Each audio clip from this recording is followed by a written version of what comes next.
Assalamualaikum warahmatullahi wabarakatuh.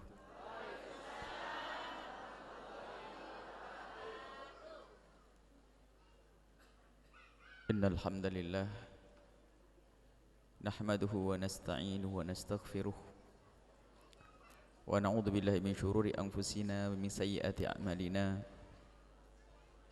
May yahdihillahu fala mudilla lahu wa man yudlil fala hadiya lahu. Wa asyhadu an la ilaha illallah wahdahu la syarika lah. Wa asyhadu anna sayyidana Muhammadan abduhu wa rasuluh. Allahumma salli wa sallim ala habibina wa syafi'ina wa maulana sayyidina Muhammad wa ala alihi al-mutahharin wa ashabihi at-tayyibin wa tabi'ina lahum bi ihsanin ila yaumiddin. Allahumma ya rabbana inna nas'aluka ilman nafi'a wa inna na'udzubika ya rabbana min ilmin la yanfa' wa amalin la yurfa' wa qalbin la yakhsha' wa 'ainin la tadma' wa nafsin la tashba' innaka anta ala kulli syai'in qadir. Allahumma ya rabbana rzuqna mahabbata habibika sayyidina Muhammad wahsyurna yawmal qiyamati ya rabbana ma'a zumratihi wa tahta liwa'ihi. Allahumma ya rabbana rzuqna at-taubata qabla al-maut wasyahadata 'inda al-maut wal jannata ba'da al-maut. Amma ba'du. Yang kami cintai, yang kami muliakan, para pecinta majelis ilmu, para pecinta majelis kemuliaan seperti ini, wabil khusus yang sangat kami cintai Habibuna dan juga guru kita semua Al-Habib Muhammad bin Ali, yang semoga Allah senantiasa memberikan kepada beliau ketabahan, kesabaran di dalam membimbing kita, dan semoga ilmu yang kita ambil dari beliau juga ilmu yang manfaat, dan kedekatan kita dengan beliau dan orang-orang yang seperti beliau adalah menjadi sebab kedekatan kita dengan baginda Nabi Muhammad sallallahu alaihi wasallam. Semoga Allah menjadikan kita hamba yang saling mencintai karena Allah, dijauhkan dari kedengkian, dijauhkan dari kebencian, yang ada hanya cinta dan cinta dan cinta karena Allah subhanahu wa ta'ala. Itulah hati para ahli surga, memandang orang lain dengan penuh kasih sayang dan penuh kecintaan, karena ini adalah umat Nabi Muhammad sallallahu alaihi wasallam. Memandang orang lain adalah dengan berprasangka baik, karena kita tidak tahu siapa yang ada di kiri kanan kita ini secara sesungguhnya. Mungkin sekali orang yang ada di kiri kanan kita itulah orang yang setiap saat disanjung oleh Allah sebagai kekasih-kekasihnya. Orang yang di kiri kanan kita mungkin orang yang telah diampuni dosanya oleh Allah. Orang yang di kiri kanan kita mungkin sekali mereka adalah orang yang sudah dicatat sebagai ahli surga. Makanya jangan sekali-kali meremehkan orang lain. Jangan sekali-kali merendahkan orang lain, biarpun secara lahir di dunia mereka adalah kelihatan rendah. Mungkin karena kefakirannya, mungkin karena kebodohannya. Bahkan kalau kita memandang orang yang ahli maksiat pun hendaknya kita memandang mereka dengan mata kasih sayang, bukan dengan mata merendahkan. Memandang dengan mata kasih sayang itu ditandai dengan panjatan doa dan bukan dengan gunjingan dan olokan. Maka biasakan kita, di saat kita melihat orang bejat, di saat kita melihat orang salah, Di saat kita melihat orang bermaksiat, dahulukan kita memanjatkan doa semoga Allah memberikan kepada mereka petunjuk, dan doakan semoga Allah mengampuni mereka. Dan itulah hati para kekasih-kekasih Allah. Pada kesempatan ini kami akan membawakan satu hadis qudsi sebelum kita berbicara tentang fikih puasa Rajab, karena ini sebentar lagi masuk bulan Rajab yang sebetulnya ini sudah setiap tahun kami ulang-ulang dan sudah ada selebaran yang kami bagi tentang puasa Rajab. Tapi sebelumnya kami akan menghadirkan satu hadis dari Nabi Muhammad sallallahu alaihi wasallam an rabbih, dari Tuhan beliau, dari Allah Subhanahu wa taala. Namanya hadis qudsi. Diriwayatkan oleh Imam Muslim dari Imam Abi Hurairah radhiyallahu anhu, dari Nabi sallallahu alaihi wasallam, Nabi dari Allah, qala Allahu subhanahu wa ta'ala yaumal qiyamati, Allah subhanahu wa ta'ala berfirman nanti di hari kiamat. Allah berfirman nanti di hari kiamat, ya bena Adam, wahai anak Adam, maridtu falam ta'udni, wahai anak Adam, aku dulu sakit, kau tidak kunjung kepadaku. Allah mengatakan aku sakit, engkau tidak kunjung kepadaku. Maka sempotan anak Adam yang ditanya oleh Allah itu menjawab, ya Rabb, kaifa a'udzuka wa anta rabbul alamin. Ya Allah, bagaimana aku akan kunjung menjengukmu, Engkau adalah Tuhan semesta alam. Engkau Tuhan semesta alam, bagaimana aku akan menjengukmu? Bagaimana engkau sakit, ya Allah, engkau adalah Tuhan semesta alam yang menguasai semesta semuanya. Engkau yang memberikan penyakit, engkau yang mengangkat penyakit. Bagaimana engkau sakit lalu perlu aku kunjungi, ya Allah? Dijawab oleh Allah, ama alimta, apakah kau dulu tidak pernah melihat tuh? Apakah kamu tidak tahu dulu tuh? Anna abdi fulanan, ada seorang tetanggamu, sahabatmu, kerabatmu, ada seseorang marida, sakit, falam ta'udhu, kau tidak kunjung kepadanya. Ama alimta, kata Allah, firman Allah, annaka law udtahu, kalau seandainya engkau kunjung kepadanya, lawajadtani indahu, niscaya engkau akan menemukan aku bersama dia.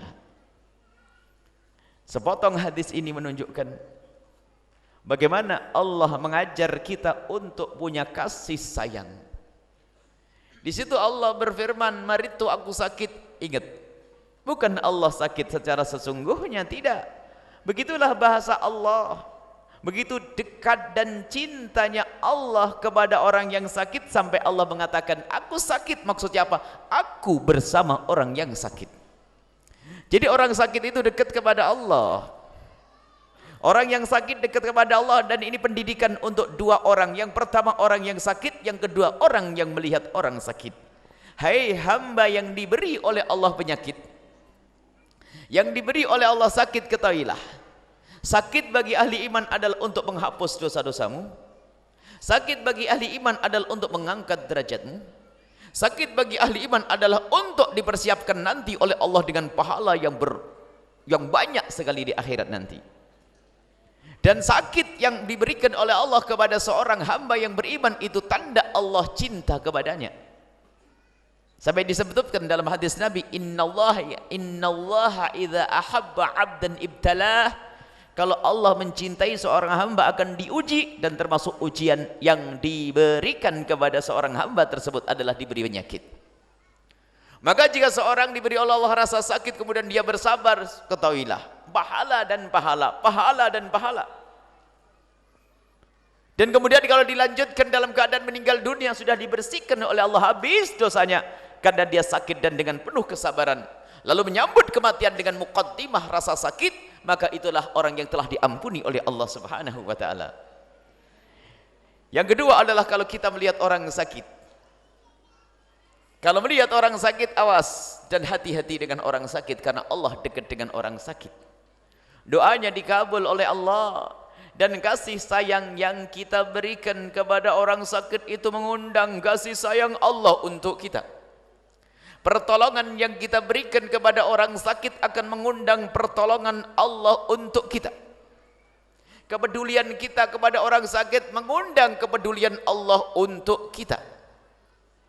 Sehingga para kekasih Allah, pintu pengabulan doa yang sangat mereka perhatikan adalah dekat dengan orang sakit. Dan juga bukan orang sakit saja, dalam riwayat yang lain adalah orang-orang lemah. Dalam riwayat ana indal munkasirati qulubuhum, Allah berfirman, aku bersama orang-orang yang terpatah-patahkan hatinya karena kefakirannya, karena tertindas, karena sakit. Maka ketahuilah, dengan orang lemah, orang sakit, orang tertindas, hati-hati, karena Allah dekat dengan mereka. Bahkan dalam hadis qudsi lain juga Imam Ad-Dailami meriwayatkan, in kuntum tarjuna rahmati farhamu khalqi. Kalau engkau memang benar-benar mengharapkan kasih sayang dariku, maka ketahuilah hendaknya engkau punya kasih sayang kepada makhlukku. Lebih khusus lagi adalah makhluk-makhluk lemah, orang-orang yang sakit, orang-orang yang tertindas, orang-orang fakir. Hati-hati dengan mereka. Maka sungguh kejahatan di atas kejahatan kalau ada orang jahat dengan orang fakir. Kejahatan dan kejahatan yang amat berat adalah kalau kita berbuat jahat kepada orang sakit. Allah bersama mereka. Dalam hadis lain, hadis sahih, Nabi SAW menyebutkan, hal turzakuna illa bifuqaraikum. Ketahuilah engkau tidak akan diberi oleh Allah rizki itu kecuali karena berkat orang-orang fakir yang ada di kiri kananmu. Baik, pembahasan kita malam ini adalah bagaimana kita punya peduli kepada orang-orang lemah. Dan ini adalah himbauan dari para pembimbing murabbi, guru-guru mulia, menghimbau kalau kau punya hajat dan hajat yang sangat mendesak. Apakah itu di dalam urusan duniamu atau urusan akhiratmu, termasuk pernikahanmu, ataupun engkau tertimpa musibah apapun, jika engkau ingin segera terbebas dari segala macam permasalahan tersebut, maka ketahuilah jalan pertama hendaknya yang kau tempuh adalah dekat dengan Allah melalui orang-orang lemah yang dicintai oleh Allah Subhanahu wa taala. Dan ini mujarrab. Kalau ini adalah mujarrab bagi siapapun. Cuman kadang orang fakir dipandang rendah, orang sakit dipandang sebelah mata. Sehingga kalau ada ustadz pengen bangun pondok, biasanya kalau bangun pondok yang didatangi pertama kali siapa? Orang kaya untuk dimintai sumbangan karena mereka bisa membantu. Ternyata dia salah alamat. Ketahuilah kalau anda punya hajat, termasuk hei para ustadz, wahai para pedagang, wahai para saudagar, wahai para calon yang rindu ingin jadi pejabat, ingin menjadi jabat yang benar, maka ketahuilah, datanglah dengan kepada orang-orang fakir. Kalau pengen bangun pesantren, bangun masjid, dekatlah dengan orang fakir. Pengen bangun pondok, dekatlah dengan orang fakir, orang lemah, orang sakit. Berikan kasih sayangmu kepada mereka, maka Allah bersama mereka. Setelah itu buahnya Allah akan mengundang orang kaya yang tulus bersama perjuanganmu itu. Cuman sering kita itu lupa. Ustadz pun kalau sudah pengen bantu, pengen bangun pondok, cepat langsung datangi orang-orang kaya. Kalau sudah orang fakir datang pun mungkin dipandang ke sebelah mata, sana orang fakir mau ngapain, bisa ngapain kok. Tidak, ketahuilah keberkahan datangnya orang-orang kaya, datangnya bantuan besar dari Allah adalah karena kedekatan kita dengan orang fakir. Maka dari itu mulai saat ini, ayo ibu punya hajat apapun, berusahalah untuk dekat dengan orang tertindas, orang fakir, orang sakit. Kemudian pahalanya orang mengunjungi orang sakit luar biasa. Allah bersama mereka dan mintalah doa kepada orang sakit. Kita datang kepada orang sakit, Allah kabul doa mereka. Di rumah-rumah sakit. Makanya kami selalu ingatkan, berbuat zalim kepada orang sakit adalah kezaliman di atas kezaliman.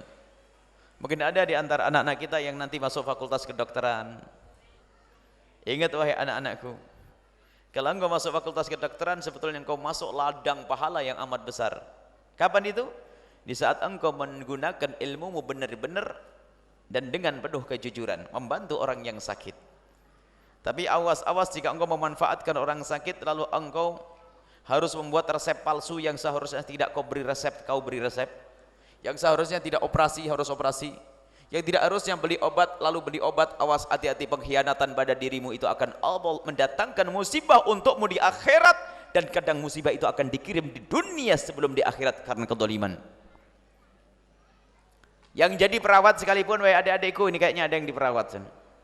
Aku setiap hari ketemu ada orang sakit, senyummu yang kau berikan, yang kau tebarkan kepada orang sakit dan yang menjaga itu adalah kasih sayang yang akan mengundang rahmat dari Allah. Cuman kadang kalau sudah jadi perawat tuh ada yang cemberut. Ini kalau saya ngisi di rumah sakit selalu ingatkan, orang-orang sakit itu orang penuh berkah ya. Kalau seandainya seorang dokter menyapa, yang jaga cukup ditepuk dadanya, pundaknya saja disapa, begitu sudah senang kita. Senang. Cuman kadang kesombongannya ini. Insya Allah ini dokter-dokter yang dengar ceramah ini dokter ahli surga nanti. Biasanya kalau ditanya langsung, kenapa Masya Allah disapa ibu? Diberi semangat, insya Allah Allah akan sembuhkan, Allah akan ampuni, Allah akan angkat derajat. Termasuk perawatnya pun Masya Allah ngajak bicara, ibu nggak apa-apa, sehat, bapak sehat. Itu adalah pahala besar dan gudang pahala ada di situ. Cuman kadang karena dangkalnya ilmu atau memang wataknya jelek atau memang tujuannya adalah tidak benar dari dulu waktu dia ingin jadi perawat atau ingin jadi dokter, sehingga apa? Itu semua dijadikan ajang untuk cari kemanfaatan dunia, sehingga tidak operasi harus operasi, tidak harus beli obat. Buat resep yang banyak, yang penting beli obat nanti tapi dapat persenan dari apoteknya, macam-macam misalnya, atau dari perusahaan obatnya. Awas, hati-hati itu semuanya. Tapi kalau sudah dokter dengar begini, ini ahli surga benar insya Allah. Jadi kejahatan itu ada di mana-mana. Di kalangan para ustadz pun juga ada yang tidak peduli dengan itu semuanya, sehingga meremehkan, sampai dikatakan dalam satu hadis sahih Imam Muslim meriwayatkan, rubba ash'ath madfu'in bil abwabi law aqsama 'ala Allahi la abarrah. Nabi pernah bersabda, alangkah banyaknya orang yang kelihatannya remeh, rendah, bajunya cobang-camping, bukan orang yang dihargai, sampai dikatakan madfu'in bil abwab. Jadi kalau masuk rumahnya orang itu pasti ditolak, karena apa? Modelnya itu sudah nggak pantas diterima jadi tamu. Akan tapi lo aqsama Allah ila abarrah. Kalau seandainya bersumpah dengan nama Allah lalu memohon, langsung dikasih oleh Allah.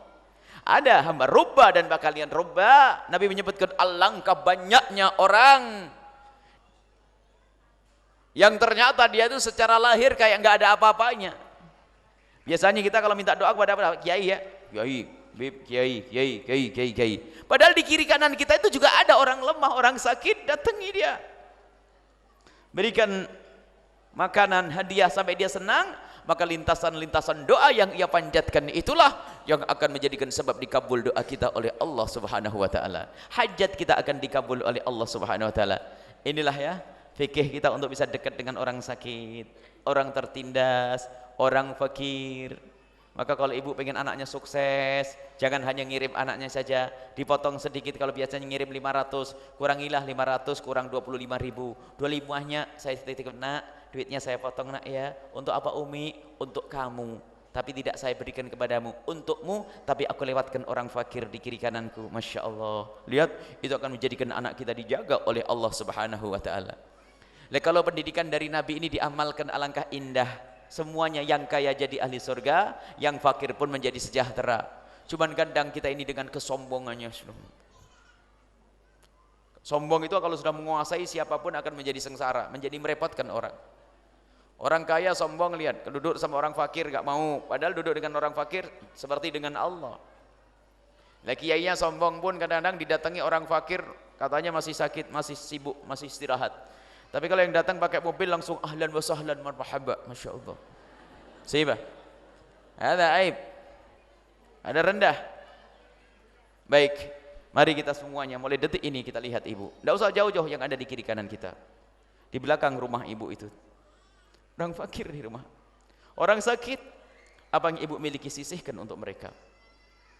Dan berikan dengan penuh kasih sayang dan ingat Allah bersamanya. Mana Allah bersamanya, Allah akan kabul doa-doanya. Kasih sayang yang kita berikan kepada mereka akan mengundang kasih sayang dari Allah Subhanahu wa ta'ala. Baik, ini saja insya Allah. Kemudian kami lanjutkan juga sedikit masalah fikih menjamak bagi orang yang sakit. Kalau kemarin jamak ya. Jadi kalau kita merawat orang sakit, ibu bapak, merawat orang sakit suruh menjamak saja sholatnya. Kalau memang repot sholatnya nanti jika satu-satu. Jadi boleh dijamak. Sholat duhurnya, sholat asarnya digabung dengan sholat duhur. Ringkas saja ya. Jadi kalau ibu, bapak atau adik-adik semua ngerawat nenek yang sepuh atau ngerawat bapak atau ibu, kemudian Anda juga punya banyak pekerjaan, pulang waktu duhur, nanti balik lagi ke toko, asarnya takut hilang, siapa yang nemani bapak saya sholat? Langsung saja abah, umi, sholatnya dijamak saja sekalian, boleh bagi orang sakit. Nah kalau ibu bapak pengen menjamak juga boleh, sakit dulu nanti menjamak. Sakit menjamak karena sakit, dan ini kemurahan dari Allah Subhanahu wa Ta'ala. Jadi tolong yang merawat orang sakit punya ilmu ini. Jamaknya biasa saja, niatnya nggak usah niat yang ruwet. Kita tidak pernah mengajari fikih ruwet. Niatnya begini saja, ya Allah saya mau jamak sholat duhur dengan asar. Sholat duhur dulu ya Allah, 4 rakaat, Allahu Akbar, beres. Pakai bahasa Indonesia ya. Ya Allah saya sholat duhur 4 rakaat, saya jamak dengan asar, Allahu Akbar, sah. Gak usah pakai bahasa Arabnya, ini gara-gara bahasa Arabnya nggak apal, yang ngajari nggak apal, yang diajari nggak apal, akhirnya nggak sholat sekalian. Jadi sholat tuh niat tuh digampangin saja, ya. Niat dia gampangin. Baik, kemudian setelah itu kita akan masalah ini. Seharusnya ini dibagi pada tim dakwah ini seorang bagi ini. Kita ini harus menjelaskan kepada umat. Ini sudah lama ini. Sebab ada orang yang di mulutnya itu memang penuh dengan kekotoran, yaitu kalimat bid'ah. Ada bid'ah itu bulanan ya. Ada di bulan Rajab nanti dikatakan puasa Rajab bid'ah, nanti Sya'ban ada lagi bid'ah, nanti Ramadan ada tarawih bid'ah, hari raya takbir bid'ah, nanti ini bid'ah, maulid bid'ah. Ini ada orang begitu. Sehingga kita pun juga membuat silsilah. Jadi bid'ah bulanan itu kita jelaskan. Nanti setelah ini adalah puasa bulan Sya'ban, ada lagi penjelasan. Ini yang Buya tuliskan di sini sudah dibagi-bagi sebenarnya ya. Ini adalah tentang puasa Rajab, kesunahan puasa Rajab. Ketahuilah puasa Rajab adalah bukan bid'ah. Di situ ada banyak dalil-dalil tentang puasa Rajab. Ada hadis yang diriwayatkan oleh Imam Bukhari yang pertama. Rajab sebentar lagi, kalau tidak salah 12 hari lagi masuk bulan Rajab. Yang pengen puasa puasa, karena Rajab ini disebutkan di sini hadis secara umum. Keutamaan puasa. Hadis diriwayatkan oleh Imam Bukhari rahimahullah, kullu amal ibni adam lahu illa siyam wa ana ajzibi. Semua amal anak Adam itu, lihat, sudah ada hitungan amalnya kecuali puasa, nanti Allah yang akan mengurus dan Allah akan melipat gandakannya. Puasa. Jadi keutamaan puasa. Dan juga disebutkan tentang bahwasanya orang berpuasa itu, Imam Muslim meriwayatkan, la khalufu fami shaimi atyabu indallahi min risil misik. Kalau orang berpuasa itu, ketahuilah mulutnya menurut Allah lebih harum daripada minyak misik. Puasa apa saja, nggak dibatasi di sini puasa. Puasa apa saja, asalkan orang berpuasa.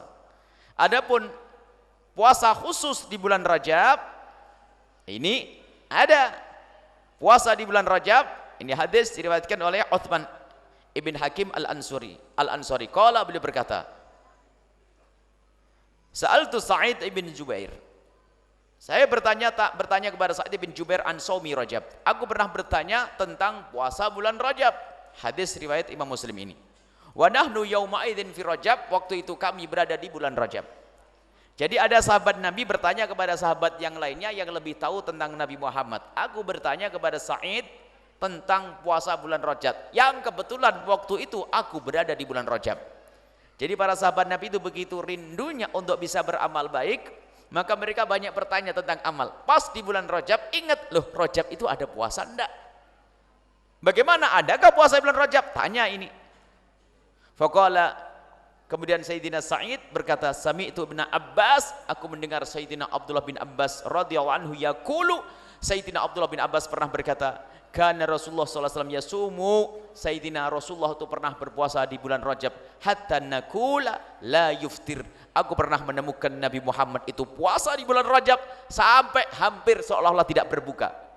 Artinya apa? Hampir 30 hari puasa bulan Rajab.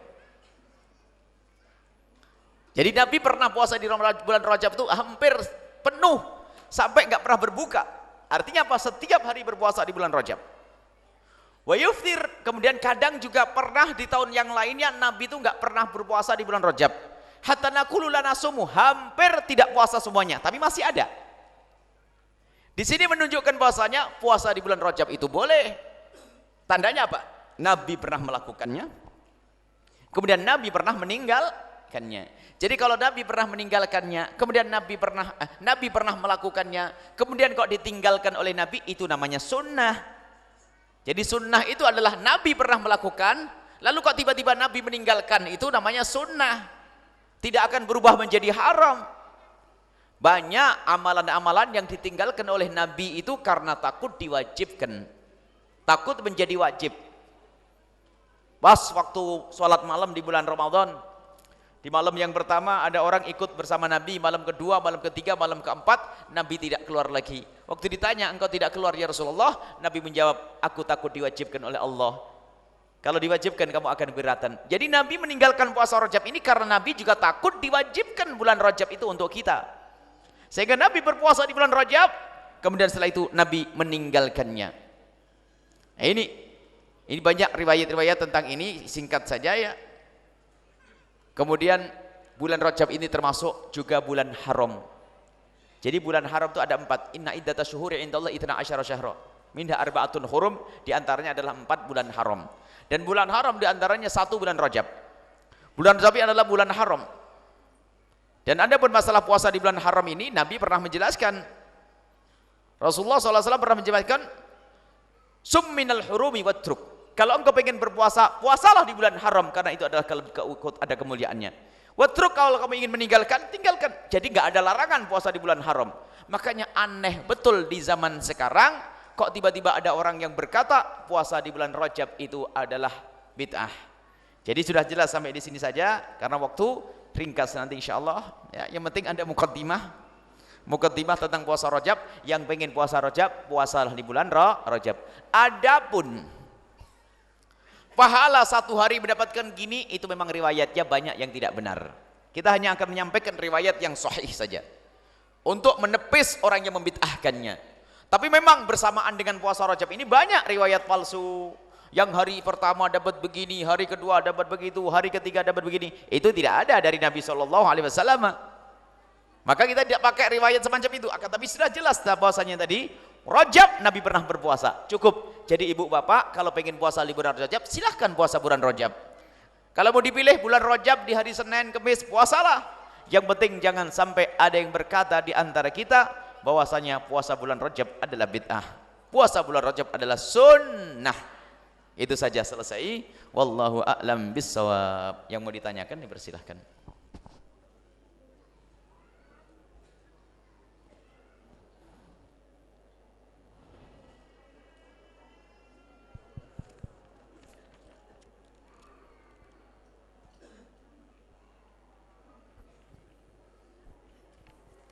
Assalamualaikum warahmatullahi wabarakatuh.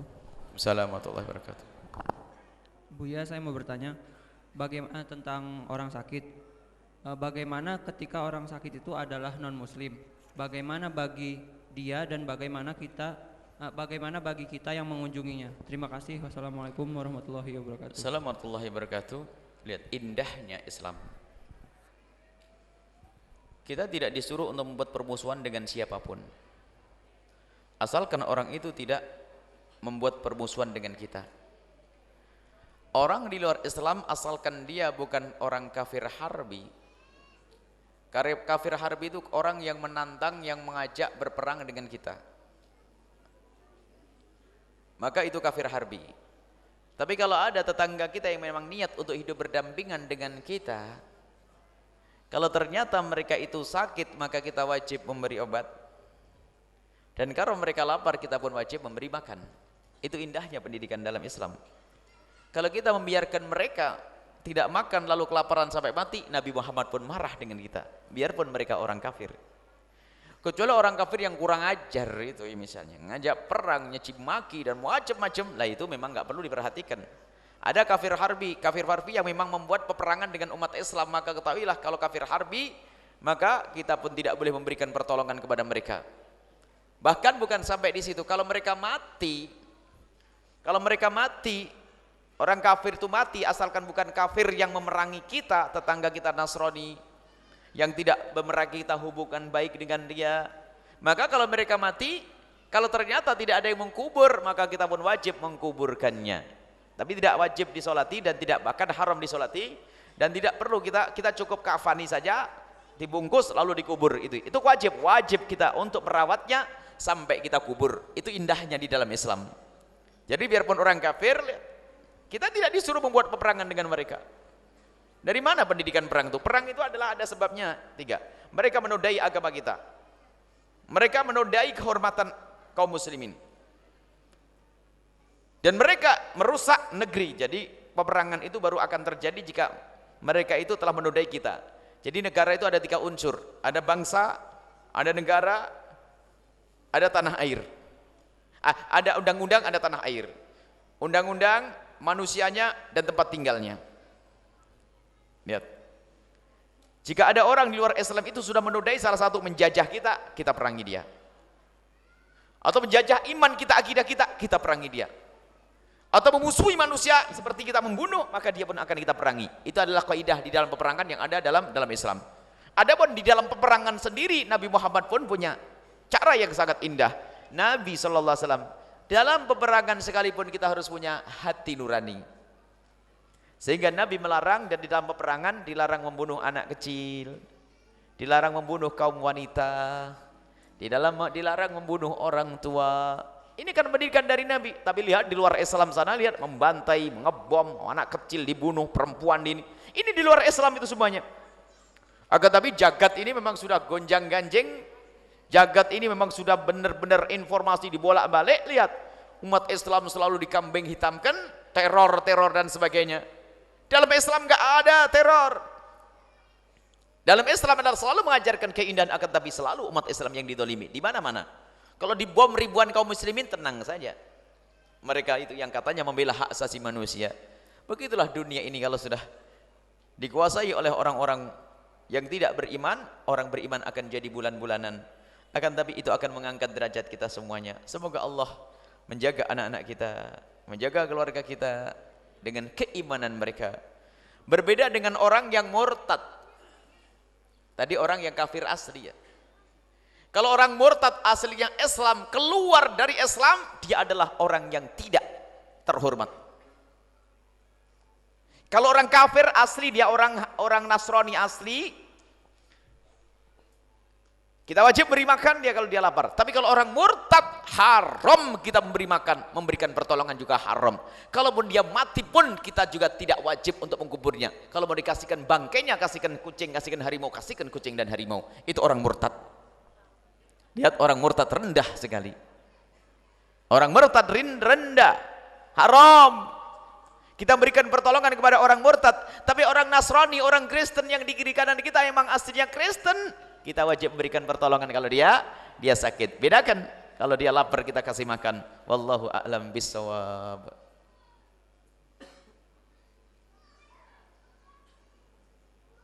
Ayo ibu-ibu, mau puasa? Belum rojab nih nanti. Ayo, mic-nya belakang.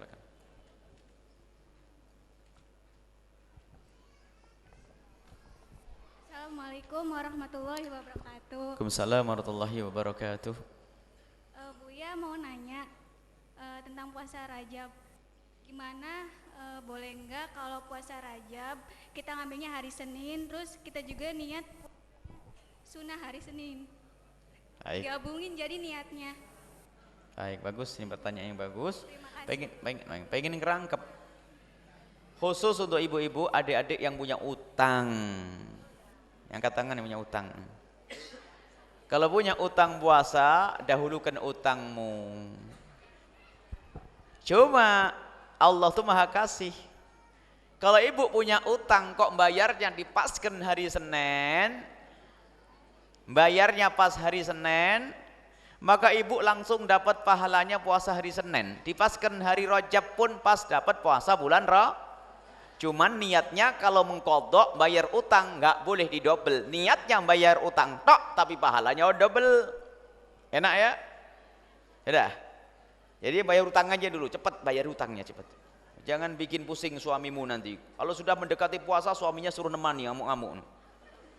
Enggak, suaminya nggak wajib kodok, suaminya nggak punya utang. Ini ibu-ibu biasanya kalau sudah bayar utang tuh deket-deket Ramadan baru heboh tuh lihat. Sekarang Bu jauh-jauh ya, sekalian puasa Rajab ya, bayar utang. Cuman niatnya ingat tidak digabung. Kalau sunnah dengan sunnah boleh digabung, tapi puasa fardu dengan sunnah tidak boleh digabung.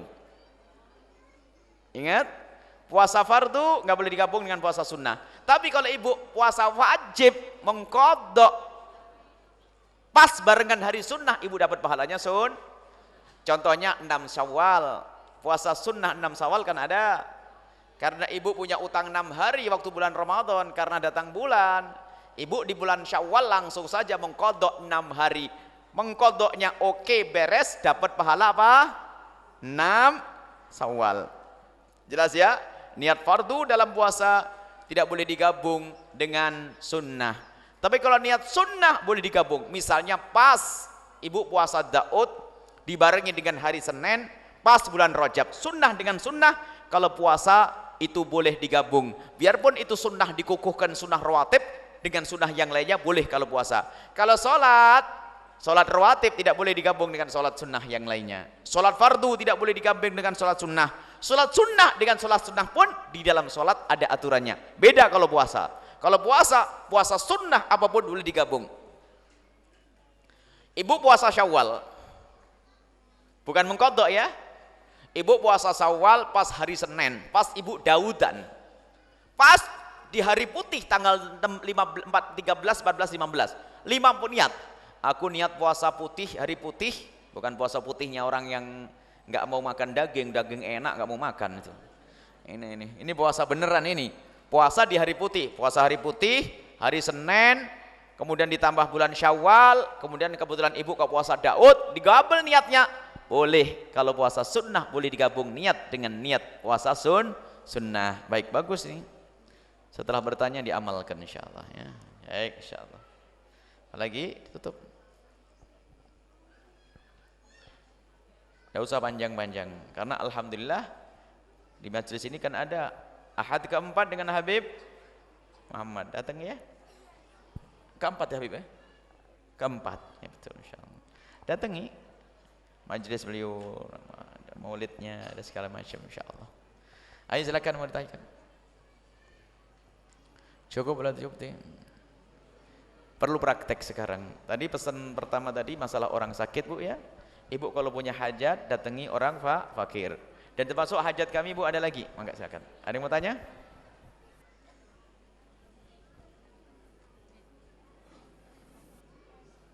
Ayo. Assalamualaikum Bu ya. Terima kasih. Maaf, bisa tolong jelaskan perbedaan dari orang-orang yang merugi, orang-orang yang sesat, dan orang-orang yang kafir? Masya Allah. Orang kafir adalah macam-macam bentuknya. Orang yang tidak percaya dengan Nabi Muhammad SAW. Itu orang kafir. Kalau orang kafir pasti rugi. Ya. Kalau orang sesat itu orang kadang ngaku Islam. Cuman tiba-tiba ngakui ada Nabi Muhammad, ada Nabi setelah Nabi Muhammad. Mengkafirkan sahabat Nabi SAW. Mengkafirkan orang Islam, itu sesat. Dia mengaku Islam, tapi sesat. Jadi kalau sesat itu, kalau dalam bahasa orang berjalan, kelihatannya sampai tujuan, tapi mengkol, belok, sesat. Kalau kafir sana, arahnya balik. Bukan di jalannya. Tapi kalau sesat kayaknya bener. Sholat, tapi dikit-dikit kafir. Ini sesat. Lah kalau orang rugi, termasuk orang sesat juga rugi, sederhana itu ya, sesat dan rugi. Baik, insyaallah langsung diamalkan ya. Ibu, nanti kalau bisa pulang ke rumah nyisihkan rezeki. Cari orang sakit, orang fakir. Ibu punya hajat apa? Deketi orang fakir dan rutin dipastikan. Kalau punya gaji 1 juta potong berapa persen untuk orang fakir. Lain daripada zakat ini ya. Tanda kasih sayang, yang peduli makan, belikan beras. Kemudian setelah itu kalau minta doa, mintakan doa, Bu. Nah, termasuk mintakan doa. Buya doain Habib biar perjuangannya diterima oleh Allah, dimudahkan oleh Allah, ya. Didoakan. Dan termasuk pondok ini punya program membesarkan pesantrennya dan sekolahnya. Sebab sekolahnya rupanya sekolahnya disenangi oleh orang, sehingga yang daftar tuh meludak sampai sekarang bingung mau ditempatkan di mana. Jadi ibu nanti setelah sedekah atau setelah membantu, atau setelah kunjung orang sakit, nanti ya mintakan doa, Bu. Mintakan doa semoga Allah mengirim orang-orang ahli surga yang bisa berjuang di sana, Bu. Bisa membantu pondok ahli surga. Lah kalau ibu doanya begini, insya Allah Bu yang membantu pondok Al-Bahjah, termasuk beliau majelisnya Al Habib Muhammad, nanti didoain semuanya, jangan ada yang tinggal. Berarti kalau ibu doain nanti insya Allah tidak ada orang yang datang kecuali ahli surga. Makanya kami selalu sampaikan kepada siapapun, tolong sholat malam 2 rakaat lah minimal, khususkan untuk pondok. Dan majelis, karena majelis ini biar manfaat terus, dijaga hati, jaga, Bu. Biar Allah menjaga hati ini, tidak masuk bab sombong, tidak masuk bab riya, tidak masuk bab dengki, tidak masuk bab dendam. Ibu doain. Ibu rela kalau yang ngajar masuk neraka? Rela, Bu? Bapak-bapak tidak rela. Maka doain, Bu. Karena ini belum jaminan, ini enggak ada jaminan selamat di sini. Akan tapi saling mendoakan agar selamat. Inilah tugas orang yang saling mencintai karena Allah Subhanahu wa taala. Jadi nanti tolong kalau yang punya rizki, sisihkan rizki, lalu diniatkan semoga Allah mengirim orang-orang ahli surga yang bisa berjuang bersama kami. Karena perlu saat ini, perlu gencar. Ahli surga, orang ikhlas. Dan juga kalau Bapak Ibu punya hajat, datangi orang sakit, orang lemah. Dan ini mujarab, Bu. Ini mujarab secara pribadi. Kalau kita sudah sayangnya itu kita kalau sudah mendesak itu, kalau sudah mendesak ini mestinya tidak mendesak dulu ya. Kalau sudah mendesak datang orang fakir, orang lemah, orang ini baru kalau sudah mendesak. Kenapa? Mestinya setiap hari. Dan kemarin kita kedatangan Syekh Muhammad Atiyah tuh subhanallah. Beliau punya hajat minta didatangkan orang-orang fakir. Orang-orang sakit, orang lemah didatangi, bukan didatangkan, didatangi. Subhanallah kita menemukan macam-macam orang. Ada sudah fakir, sakit sampai karena tidak ada yang menolong, Bu. Tidur dan buang air di tempat tidurnya kan itu. Subhanallah. Ini bersama Allah. Allah dengan orang yang semacam ini. Intinya yuk kita hidupkan hati kita. Dan jangan berbuat dolim dengan orang sakit. Pulang dari tempat ini hidupkan hati. Hidupkan hati dan lintaskan panjatan-panjatan doa. Semoga dengan bantuan ibu kepada orang fakir, semoga Allah kabul hajat kita semua. Gitu, Bu. Semoga ini adalah ahli surga semuanya. Gitu, Bu. Para bapak. Para bapak semuanya juga. Orang fakir, orang sakit datangi dan niatkan semoga kebaikan yang Anda lakukan untuk orang fakir menjadi sebab kebaikan kita semua dijaga oleh Allah dan kita menjadi ahli surga Allah Subhanahu wa taala. Dan dijauhkan dari penyakit, dijauhkan dari bencana dan seterusnya. Baik, mari kita tutup dengan doa. Bismillahirrahmanirrahim. Sebelumnya ada pengumuman juga. Sebelumnya pengumuman ada majelis di Al-Bahjah setiap Sabtu pagi, Ahad pagi. Kalau Sabtu pagi tafsir, kalau Ahad pagi hadis besok pagi. Jadi besok pagi kita ada pengajian di Al-Bahjah sana, mulai jam 6:30 sampai jam 8. Jangan terlambat.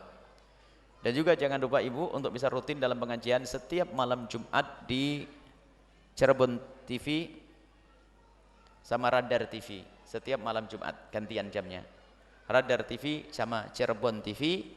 Kemudian juga di MNC TV setiap Senin pagi itu siaran langsung. Dan juga pengumuman untuk majelis bulan depan adalah tanggal 9 Mei. Majelis bulan depan tanggal 9 Mei ya. Insyaallah ini saja pengumuman, semoga Allah menjadikan kita semua adalah ahli istiqomah. Bismillahirrahmanirrahim. Alhamdulillahirabbil alamin. Allahumma shalli ala sayyidina Muhammad wa ala ali sayyidina Muhammad. Allahumma arhamna wa la tu'adzibna wansurna wa la tahdhurna wa afina wa la tumritna wa akrimna wa la tuhinna wa athirna wa la tuthir alaina innaka ala kulli syai'in qadir. Allahumma ya Allah, ya Allah, puji syukur kepadamu ya Allah. Engkau telah mudahkan kami untuk datang ke tempat ini. Maka kami mohon ya Allah, seperti Engkau mudahkan kami kumpul di sini, mudahkan kami kelak untuk berkumpul bersama kekasihmu Nabi Muhammad di surgamu ya Allah. Ya Allah, ampuni dosa kami ya Allah. Engkau mudahkan kami kumpul di sini, maka ya Allah, Ampuni dosa kami semua ya Allah, yang menyaksikan acara ini, yang mendengar suara ini. Ampuni kami semua ya Allah, dan jangan kau sisakan sedikit pun dari dosa-dosa ini ya Allah. Dan sungguh dosa kami sangat banyak ya Allah. Sesaat ada yang pernah meninggalkan solat, sesaat ada yang melakukan dosa ini dan itu, Engkau maha tahu. Maka kami mohon ya Allah, ampuni kami semua ya Allah. Jangan kau sisakan sedikit pun dari dosa-dosa ini ya Allah. Dan kami mohon ya Allah, yang ada di kiri kanan masjid ini ya Allah, siapapun mereka ya Allah, berikan kepada mereka bimbingan ya Allah, dan muliakan mereka semua. Jika ada di antara mereka yang ada di kiri kanan masjid ini belum rindu untuk menghadiri majlis ini, belum punya keinginan untuk datang ke majlis ini, kami mohon ya Allah, sampaikan kepada mereka keberkahan majlis ini ya Allah, dan jadikan di esok hari mereka menjadi rindu untuk hadir di majlis ini ya Allah. Semua yang mendengar suara ini, jika mereka adalah hamba-Mu yang sering meninggalkan solat, kami mohon ampuni mereka dan jadikan mereka ahli solat. Sungguh kami tidak rela ya Allah, jika ada orang mendengar suara ini lalu mereka meninggalkan solat, lalu mereka Kau hukum di neraka-Mu. Kami tidak rela ya Allah. Siapapun ya Allah yang ada di sini dan ada di pinggir-pinggir jalan sana ya Allah, jadikan mereka adalah orang-orang yang Kau cintai ya Allah. Jadikan mereka ahli-ahli surga-Mu ya Allah. Jika mereka adalah orang yang sering maksiat, ampuni mereka dan jadikan di esok hari menjadi orang ahli taat ya Allah. Bimbing mereka ya Allah, dan kirimkan kepada mereka teman-teman yang baik, dan kirimkan kepada kami teman-teman yang baik. Jangan Kau kumpulkan kami dan mereka dengan teman-teman yang menjerumuskan ya Allah. Ya Allah, jauhkan kami semua dari minuman keras, jauhkan kami ya Allah dari berjudi, jauhkan kami ya Allah dari segala kehinaan. Maka kami mohon ya Allah, semua yang mendengar suara ini, jika ada di antara mereka yang pernah terjerumus dalam minuman keras atau berjudi, kami mohon ampuni mereka ya Allah, dan hentikan dari kejahatan itu, hentikan dari dosa itu ya Allah. Sungguh kami tidak rela jika mereka terus larut dalam perjudian, jika mereka terus larut dalam minuman keras. Kami tidak rela, dan ampuni mereka. Dan kami mohon ya Allah, kami semua dan anak keturunan kami, tetangga kami, masyarakat kami, termasuk yang ada di jalan-jalan sana, yang hanya melewati tempat ini lalu mendengar suara ini, jauhkan kami dan mereka semua dari zina ya Allah. Jauhkan kami dan mereka semua dari zina yang busuk, hina dan Kau hinakan ya Allah. Zina yang busuk itu ya Allah, kami mohon jauhkan dan bencikan kami dari zina ya Allah. Jauhkan kami dari zina, dan kami mohon jika ada di antara kami ada yang pernah terpeleset dalam dan terjerumus dalam hina dan busuk yang zina, kami mohon berikan kepada mereka kesadaran ya Allah, dan ampuni mereka dan tutup aib mereka di dunia ya Allah, sehingga mereka di dunia tetap mulia, dan tutup aib mereka di akhirat sehingga di akhirat tidak Kau seksa. Ampuni kami semua ya Allah. Ya Allah, makmurkan tempat ini dengan ahli-ahli ilmu, makmurkan tempat ini dengan penuntut-penuntut ilmu yang tulus, makmurkan tempat ini dengan ahli-ahli ibadah, dan kami mohon semua yang berjuang di majlis ini, dan Engkau maha tahu mereka ya Allah, yang berjuang di majlis ini, kami mohon ya Allah, berikan kepada mereka ketulusan ya Allah, dan kembalikan kepada mereka dengan segala kebaikan di dunia dan di akhirat ya Allah, di diri mereka dan di keluarga mereka ya Allah. Semua yang berjuang di sini, apakah yang berjuang dengan hartanya, atau berjuang dengan tenaganya, atau yang berjuang dengan ilmunya ya Allah, kami mohon muliakan mereka ya Allah. Atau yang berjuang dengan pikirannya, atau berjuang dengan panjatan doa, kami mohon ya Allah, berikan kepada mereka semua ketulusan, dan angkat derajat mereka. Dan kami mohon ya Allah, semua yang berjuang bersama kami di sana ya Allah, yang berjuang bersama kami yang ada di sana ya Allah, kami mohon berikan kepada mereka ketulusan dan keikhlasan ya Allah. Jangan sampai kebaikan yang mereka lakukan tidak bisa mereka lihat kelak di akhirat ya Allah. Dan kami mohon kirimkan kepada kami orang-orang tulus dan orang-orang ikhlas ya Allah. Kirimkan bersama kami pejuang-pejuang yang tulus dan ikhlas. Kirimkan bersama kami pejuang-pejuang ahli surga ya Allah, yang bisa berjuang dengan harta mereka, berjuang dengan ilmu mereka, berjuang dengan tenaga mereka. Kami mohon kirimkan itulah orang-orang ahli surga itu, dan jadikan kami bersama mereka. Jangan sampai kami tertinggal ya Allah. Dan kami mohon yang sempit rizkinya, lapangkan rizki mereka dengan rizki yang halal penuh berkah. Yang sakit sembuhkan, yang punya hutang mudahkan mereka dalam membayar hutang-hutang mereka. Dan kami mohon jauhkan kami dari dendam kepada sesama kami, jauhkan kami dari dengki ya Allah, jauhkan kami dari dendam kepada sesama kami ya Allah. Kami mohon ya Allah, jika ada di antara kami ya Allah ada orang yang berbuat zalim kepada kepada kami, jika ada orang aniaya kepada kami, jika ada orang menyakiti kami, jika ada orang menfitnah kami, jika ada orang menggunjing kami mohon jangan kau timpakan musibah kepada mereka. Kami mohon ampuni mereka ya Allah, ampuni mereka dan hentikan dari kezaliman mereka ya Allah. Sungguh kami tidak rela jika mereka kau hukum di dunia dan di akhirat, karena mereka adalah umat kekasihmu Nabi Muhammad. Ya Allah, sejahat apapun mereka untuk kami ya Allah, sejahat apapun mereka kepada kami mohon berikan kepada mereka kesadaran dan ampuni mereka. Ya Allah, panjangkan umur kami semua dalam ketaatan serta sehat walafiat, dan berikan kepada kami semua husnul khatimah ya Allah. Husnul khatimah ya Allah, mati dalam keadaan iman, dan ampuni orang tua kami dan guru-guru kami semua ya Allah. Berikan kasih sayang-Mu kepada mereka semua, dan jaga anak-anak kami semua ya Allah, anak-anak kami ya Allah. Dan mudahkan kami membimbing mereka ya Allah, menyekolahkan mereka di tempat yang Kau ridhoi ya Allah. Anak-anak kami jaga mereka, muliakan mereka di dunia dan di akhirat, dan berikan kepada kami dan mereka semua husnul khatimah, mati dalam keadaan iman. Dan kami mohon ya Allah, jadikan ucapan kami di akhir hayat kami kelak, saat Engkau hendak mencabut nyawa kami ingin saat itu ya Allah, hati dan lidah kami mampu mengucapkan kalimat agung dan mulia, la ilaha illallah Muhammadur Rasulullah, la ilaha illallah Muhammadur Rasulullah, لا إله إلا الله محمد رسول الله صلى الله عليه وسلم. ربنا آتنا في الدنيا حسنة وفي الآخرة حسنة وقنا عذاب النار. وصلى الله على سيدنا محمد وعلى آله وصحبه وسلم والحمد لله رب العالمين. حبيب محمد بركة فاتحة. فاتحة الفاتحة. أعوذ بالله بسم الله الرحمن الرحيم. الحمد لله الرحمن الرحيم مالك يوم الدين إياك نعبد وإياك نستعين مستقيم صراط الذين أنعمت عليهم غير المغضوب عليهم ولا الضالين آمين ya rabbal alamin. masyaallah. Terima kasih, mohon maaf dan mohon doa selalu. Wabillahi taufiq wal hidayah. Wassalamualaikum warahmatullahi wabarakatuh.